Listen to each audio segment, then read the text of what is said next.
Always remember to do your own research and due diligence. It is important to invest in something that we understand and only invest what you can afford to lose since lahat ng investment may risks. So kung gusto mo lang naman sumabay, it is your own discretion. At the same time. Okay, ito yung nagagawa niyan, tinawag lang. And then, ito na, parang when we create crypto trading bot, we give it to the names of exchanges, like different shop and keys, password plus yan. And then, robot sets up a system to write down what is doing like a diary. Yeah, so, dito sineset lang kung ano yung ginagawa niya. And then, reads instruction from the files and connect to the different shops or yung exchanges using keys and secrets. Explain natin yan sa susunod ito. Medyo komplikado.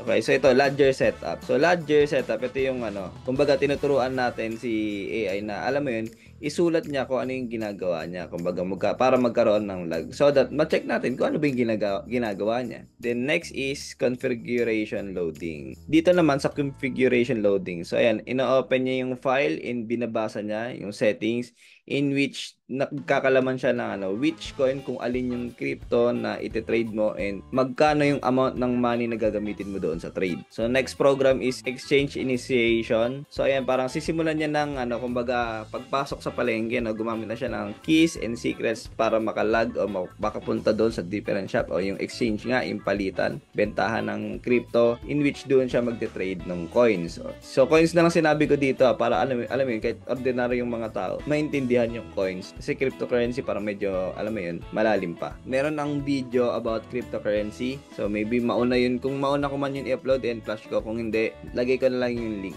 So, ito naman, fetch ticker. So, itong code naman na to, sine-check niya yung current prices of yung mga crypto in different shop. So, isabihin natin dito sa exchange na to, ganito yung price ng Bitcoin, Ethereum, dito naman sa shop na to, ganito yung price. So, itong fetch ticker, ito yung nag-check ng mga prices na yon. So, ito naman, execute trade. So, ito naman yung yung mismong execution na ito din nagte-trade. So the robot can buy or sell coins. So if kung gusto niya mag-buy, so sasabihin niya yung exchange to buy a certain amount. So kung gusto naman niya mag-sell is magbabuy siya ng certain amount din. So explain ko pala sa inyo yung trading Kung hindi niyo pa naintindihan yung trading, don't worry, gagawa rin ako ng video explaining simply kung ano yung trading. So basta isipin niyo lang buy and sell and then kikita na yung muna yung nagte-trade. So pagkatapos noon, run strategy. So ayun, iraran niya na yung strategy. So may tatlong strategy na nakalagay dito na ginagamit: hedging, grid strategy, and arbitrage. So yun, explain ko na lang isa-isa tong mga to. And then, ayan, grid trading and arbitrage. Ayan yung code. Okay? So, yun lang yung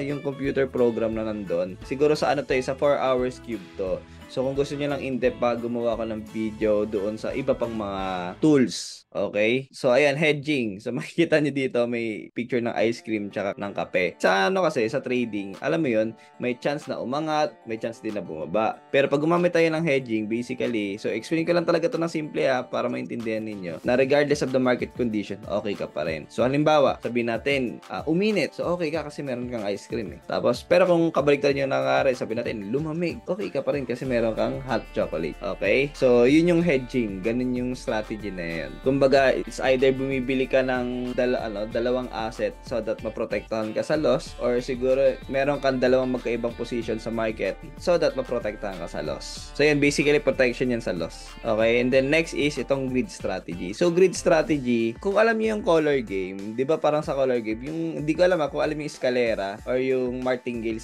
strategy, ganyan, in which pag tumaya ka, pag natalo, dodoblehin mo. Tapos pag natalo, dodoblehin mo hanggang sa manalo ka. So, ganun din dito sa grid strategy. However, hindi siya yung martingale na dinodoble kasi risky yon. So, dito parang it's either nag-buy ka, bumaba. It's either nag-buy ka, tapos tatasa mo ng konti yung lot. So, ayan. Basta explain ko naman sa inyo yung trading. Siguro, kung hindi nyo pa naintindihan yung trading, panoorin nyo muna yung trading, tapos balik ka dito. No? Sa ginawa kong video. So, ayan, nagba-buy, buy, and then pag tumaas, ayan, sell. So, kumbaga, may kita mo may mga grid na once na ma-hit nila yung certain price, kasi di ba nag-buy ka, and expect mong tataas dapat, so makabenta ka para ka kumita. Ang nangyari, bumaba pa. So, dahil bumaba pa, parang ginawa mo, nag-buy ka pa up until mag-correction na tumaas siya ulit. Kasi ang market taas baba lang naman yan. So, ganito yung grid strategy. Okay? And then, next naman is yung arbitrage. So, arbitrage naman is either, sabihin natin, sa isang palengke, iba yung presyo ng mangga ay ganito, sa isang palengke, yung presyo ng mangga ganito. So, pag magkaiba siya, pwede mo ma-take advantage yan Sabihin natin dito, dito, ay, mahal yung mangga, tapos dito, ibenta natin. Kasi dito sa market na to, medyo mura yung mangga, parang ganon. So, take advantage yung price difference. Sabihin natin, kung i-apply natin dito sa cryptocurrency, price difference ng dalawang Bitcoin sa dalawang exchange.